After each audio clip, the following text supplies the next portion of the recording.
السلام علیکم۔ RFI digital T V سے اہم خبروں کے ساتھ میں ہوں نورین چودھری۔ سب سے پہلے ہیڈ لائنز۔ دہشت گردی مشترکہ مسئلہ ہے، مل کر نمٹنا ہوگا۔ بارڈرز کو محفوظ بنانے سے معاشی سرگرمی میں اضافہ ہوگا۔ Army chief general Asim Munir کی ایرانی قیادت سے ملاقات میں گفتگو۔ ایرانی صدر کا کہنا ہے کہ پڑوسی مسلمان ملکوں سے قریبی تعلقات چاہتے ہیں۔ پاکستان سے قریبی برادرانہ تعلقات ایرانی خارجہ پالیسی کی ترجیح ہے۔ بھارت میں چھوڑا گیا سیلابی ریلا دریائے ستلج میں داخل، کئی ایکڑ زرعی اراضی زیر آب، لوگوں کو محفوظ مقام پر منتقل کرنے کا کام شروع۔ بھارت میں ایک اور 800 سالہ قدیم تاریخی مسجد انتہا پسند ہندوؤں کا ہدف بن گئی۔ مندر منہدم کر کے مسجد بنائی گئی تھی، ہندو تنظیم کا پروپیگنڈا، مسجد سیل کر دی گئی۔ مسجد کے خلاف موقف جھوٹا ہے، عدالت میں مسجد کمیٹی کی درخواست پر جوابی موقف۔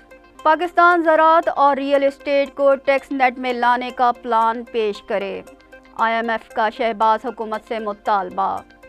کوئٹہ میں بھی گرین بس سروس کا آغاز، 8 بسوں کے پہلے بیڑے سے عوام کو جدید سفری سہولت دستیاب۔ ضرورت پڑنے پر یوکرین کے خلاف کلسٹر بم استعمال کر سکتے ہیں، UC صدر کی دھمکی۔ ہیڈ لائنز آپ نے ملاحظہ کی، چلتے ہیں خبروں کی تفصیلات کی جانب۔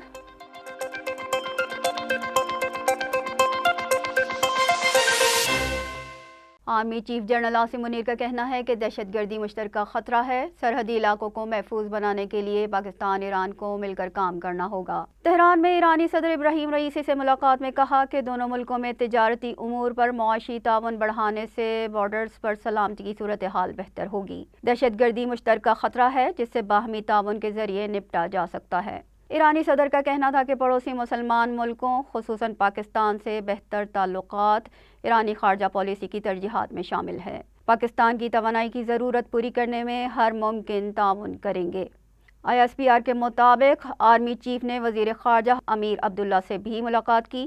ایرانی ہم منصب جنرل محمد باقری نے پاسداران انقلاب کے commander in chief major general Hossein Salami سے ملاقات میں خطے کو درپیش سیکیورٹی چیلنجز پر تبادلہ خیال کیا۔ سرحدی علاقوں میں دہشت گردی کے خاتمے کے لیے مؤثر تعاون پر اتفاق کیا گیا۔ دونوں ملکوں نے انٹیلیجنس شیئرنگ کے ذریعے دہشت گردی کے خاتمے کا عزم کیا۔ ISPR کے مطابق آرمی جنرل عاصم منیر کو ملٹری ہیڈ کوارٹرز پہنچنے پر گارڈ آف آنر پیش کیا گیا۔ کینیڈا میں خالصتان ریفرنڈم کے دوسرے مرحلے میں ووٹنگ، سکھ فار جسٹس تنظیم کے پنجاب ریفرنڈم کمیشن نے اہتمام کیا تھا۔ مالٹن انٹاریو میں ہزاروں افراد نے خالصتان کے قیام کے حق میں ووٹ دیا۔ ریفرنڈم کا اہتمام سکھ فار جسٹس تنظیم کے پنجاب ریفرنڈم کمیشن نے کیا تھا۔ مالٹن انٹاریو میں ووٹنگ کا عمل صبح 8 بجے شروع ہوا اور بغیر وقفہ کے شام 5 بجے تک جاری رہا۔ خالصتان کے حق میں ہونے والے اس ریفرنڈم میں سکھ برادری کا جوش و خروش دیدنی تھا۔ ریفرنڈم میں خواتین کی بھی بڑی تعداد موجود تھی۔ اس موقع پر شرکاء نے خالصتان کے حق میں نعرے بھی لگائے۔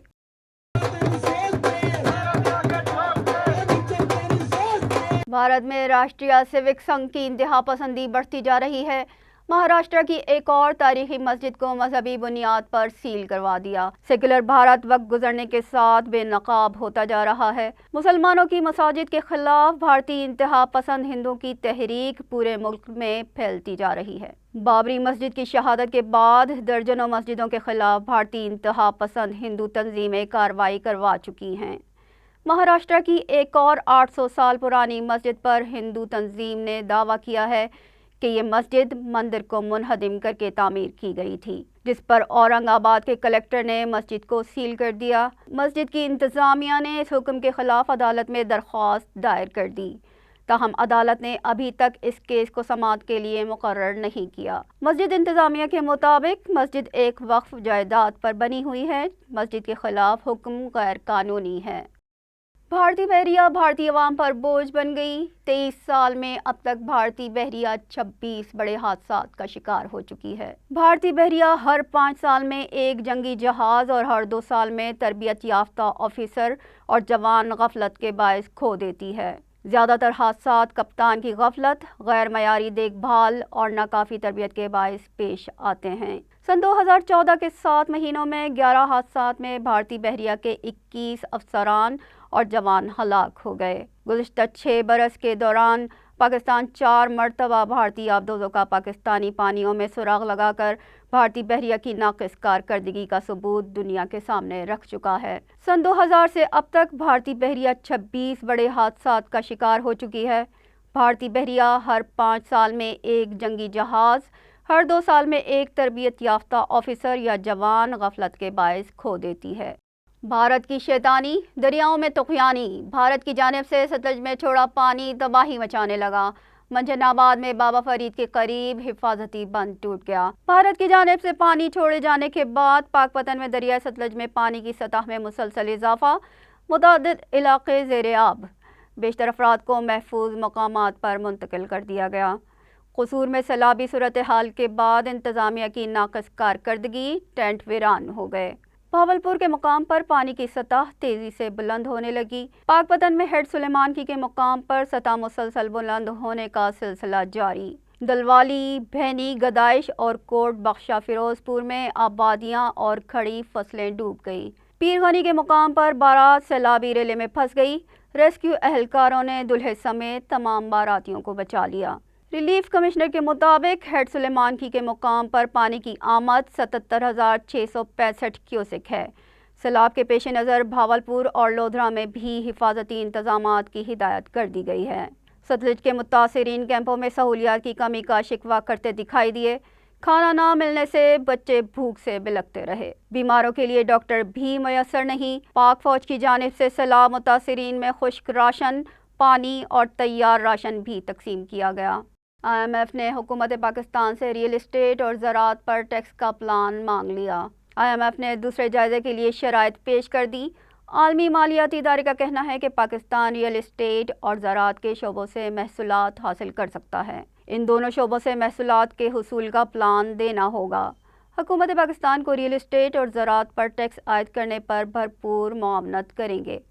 IMF نے پاکستان کے لیے $3 ارب کے قرض کی منظوری پر کچھ شرائط عائد کی تھیں، جس میں زراعت اور ریئل اسٹیٹ پر ٹیکس لگانے کے ساتھ مختلف شعبوں میں اصلاحات کی تجویز بھی دی تھی۔ بالآخر بلوچستان حکومت کو بھی عوام کو بہتر ٹرانسپورٹ سروس فراہم کرنے کا خیال آ ہی گیا۔ کوئٹہ میں گرین بس سروس شروع کر دی گئی۔ صوبائی حکومت نے کوئٹہ میں گرین بس سروس شروع کر دی۔ پہلا روٹ بلیلی کے نواحی علاقے سے زرغون روڈ صوبائی اسمبلی کے سامنے تک ہوگا۔ دوسرا روٹ بلوچستان یونیورسٹی سے سریاب روڈ سے ہوتے ہوئے زرغون روڈ تک ہوگا۔ ابتدائی کرایہ 30 روپے۔ 8 بسوں کے اس پہلے بیڑے سے مسافروں کو بہترین سفری سہولت ملے گی۔ وقت گزرنے کے ساتھ اس میں مزید اضافہ کیا جا سکے گا۔ کوئٹہ میں پچھلے مالی سال کے دوران 32 ارب روپے سے مالی بے ضابطگی کا انکشاف ہوا، جبکہ بجٹ کا 11% سے زائد خرچ نہ ہو سکا۔ بلوچستان کی صوبائی حکومت کی نالائکی اور لاپرواہی مزید عیاں ہوتی جا رہی ہے۔ بدعنوانی کا اندازہ اس بات سے لگایا جا سکتا ہے کہ گزشتہ مالی سال میں 32 ارب روپے سے زائد کی مالی بے ضابطگی ہونے کا انکشاف ہوا ہے۔ بورڈ آف ریونیو میں 3 ارب 39 کروڑ، محکمہ صحت میں 3 ارب 89 کروڑ، محکمہ مائنز اینڈ منرل میں 4 ارب، پبلک ہیلتھ انجینئرنگ میں 2 ارب سے زائد، بلوچستان پولیس میں 1 ارب 38 کروڑ روپے، جبکہ ٹیکسز اور ڈیوز کی مد میں ادائیگی نہ کرنے پر 2 ارب روپے سے زائد کی مالی بے ضابطگی سامنے آئی ہے۔ آڈٹ رپورٹ میں انکشاف ہوا ہے کہ افسران اس حوالے سے ریکارڈ کی عدم فراہمی کے ذمہ دار ہیں، جن کے خلاف سخت کارروائی ہونا چاہیے۔ آڈٹ رپورٹ میں یہ بھی بتایا گیا ہے کہ صوبائی حکومت نے اپنے بجٹ کا 11% حصہ استعمال ہی نہیں کیا۔ واضح رہے کہ دارالحکومت کوئٹہ میں بنیادی سہولیات کی عدم فراہمی بڑا مسئلہ ہے، جبکہ دیگر اضلاع میں صورتحال اس سے زیادہ مخدوش ہے۔ یہاں وقت ہے ایک بریک کا۔ بریک کے بعد دوبارہ حاضر ہوتے ہیں۔